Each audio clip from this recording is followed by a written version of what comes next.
ગઈકાલે નિર્ધારિત સમય અને સ્થળ મુજબ Porbandar chamber of commerce and ઇન્ડસ્ટ્રીઝની ટ્રસ્ટી મંડળની એક મિટિંગનું આયોજન હતું.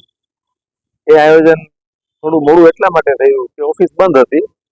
5 વાગે આ મિટિંગ ચાલુ થઈ હતી અને એ મિટિંગમાં એવું એક નિર્ણય લેવામાં આવ્યો કે ભાઈ આગામી અઠવાડિયામાં જે એક કારોબારીની ગેરબંધારણીય ચૂંટણીનું આયોજન થયું હતું એ ચૂંટણી હાલ પૂરતી મોકૂફ રાખવી. ભવિષ્યમાં એ ચૂંટણી ચેરિટી કમિશનની સૂચના મુજબ અને એમના માર્ગદર્શન મુજબ આયોજન કરવામાં આવશે, જેથી કરીને હાલમાં આ ચૂંટણી મોકૂફ રાખવામાં આવે છે.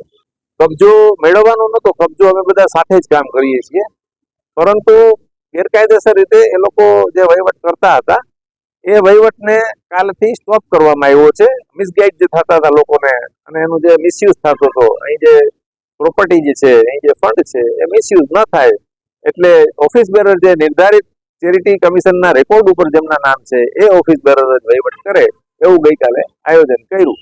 ચૂંટણી આમ જોઈએ તો થઈ જ નથી, કારણ કે ચૂંટણી કોઈ એકેય ચૂંટણીઓ એની કરી જે છે એ બધી ગેરકાયદેસર અને ગેરબંધારણીય છે. ચૂંટણી સમિતિના જે મેમ્બરો હોય અથવા તો અધ્યક્ષ હોય એ ટ્રસ્ટી મંડળમાંથી હોવા જોઈએ.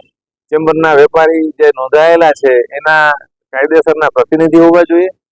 નિયમ મુજબ એને અઠવાડિયામાં ફોર્મ ભરવાનો સમય આપવો જોઈએ, ત્યારબાદ અઠવાડિયું ફોર્મ પરત ખેંચવાનો સમય આપવો જોઈએ અને 15 દિવસનો આને વેપારીઓને મળવા માટે અને પ્રચાર કરવાનો બંધારણ મુજબ સમય આપવામાં જરૂરી જે હોય એ સમયગાળો ક્યારેય આપવામાં નથી આવ્યો.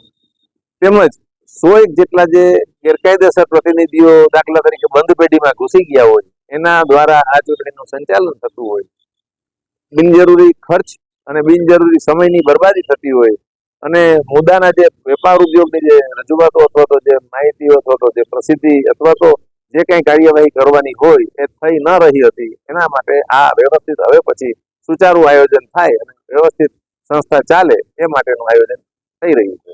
બીજું કોઈ ખાસ મુદ્દો હતા નહીં અને જે કંઈ મુદ્દા આવ્યો પછી અમે પાછી જે વખતો વખત જે મિટિંગ મળશે એ આપના માધ્યમથી અમે બધા જ વેપારીઓને પણ પહોંચાડીશું અને સર્ક્યુલેટ પણ કરીશું.